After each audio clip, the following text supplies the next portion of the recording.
Hello everyone, তো এত বৃষ্টির মধ্যে আমরা চলে এসেছি লাকারাম পার্কে।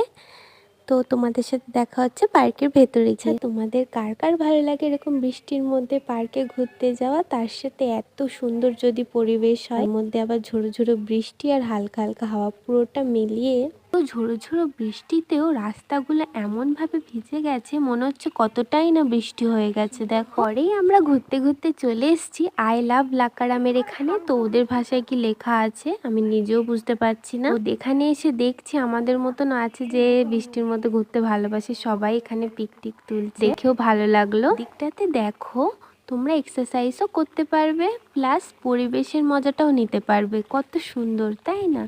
এখানে প্রতিদিনই প্রচুর ভিড় থাকে, আজকে বৃষ্টির জন্যই সে ভিড়টা নেই। ওই জন্য আমরা বেশ খোলামেলায় ভালোই ঘুরতে পারলাম, খুবই মজা লাগলো। তোমরাও কিন্তু এখানে এসে একবার ঘুরে যেতেই পারো। পরেই আমি চলে এসেছিলাম স্টেশনে টিকিট কাটার জন্য। এখন বলবে এখন আবার কিসের টিকিট, সবেই তো আসলে আর কি করব বলো। এক্সাম দেওয়ার জন্য তো আমাকে আবার ব্যাঙ্গালোরে যেতে হবে। তো ভিডিওটা ভালো লাগলে অবশ্যই লাইক কমেন্ট শেয়ার করে দিও। টাটা, দেখা হচ্ছে নেক্সট ভিডিও।